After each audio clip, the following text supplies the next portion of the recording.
বিদ্যাজ্যোতি স্কুলগুলোতে প্রথম শ্রেণী থেকে ইংরেজি বিষয়ের উপর গুরুত্ব প্রদান। বিদ্যাজ্যোতি স্কুলগুলোতে নবম শ্রেণী থেকে আচমকা ইংরেজি মাধ্যমে শিক্ষাদানের সিদ্ধান্ত চাপিয়ে দেওয়া যাবে না। ডেভেলপমেন্টের নামে সরকারি স্কুলের ছাত্রদের কাছ থেকে কোনো ধরনের ফি নেওয়া যাবে না। এই ধরনের একাধিক দাবিকে সামনে রেখে সোমবার শিক্ষা দপ্তরের ডেপুটেশন প্রদান করল এআইডিএসও। এদিন এআইডিএসও কর্মী সমর্থকরা প্রথমে শিক্ষা দপ্তরের সামনে সমবেত হয়ে প্লে কার্ড হাতে নিয়ে বিক্ষোভ প্রদর্শন করে। পরে এআইডিএসওর পক্ষ থেকে এক প্রতিনিধি দল শিক্ষা দপ্তরে গিয়ে দপ্তরের অধিকর্তার নিকট ডেপুটেশন প্রদান করে।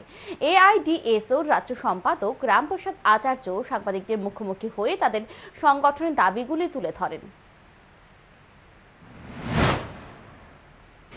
সকলের জন্য শিক্ষা দরকার, তাই আমরা দাবি রাখছি আজকে মূলত মাতৃভাষার মাধ্যমেই শিক্ষাদানের ব্যবস্থা করতে হবে এবং ২ নম্বরটা হচ্ছে গুরুত্ব সহকারে প্রথম শ্রেণী থেকেই ইংরেজি বিষয়ে পড়াশোনার ব্যবস্থা করতে হবে এবং প্রত্যেকটা স্কুলে পর্যাপ্ত সংখ্যক শিক্ষক নিয়োগ করতে হবে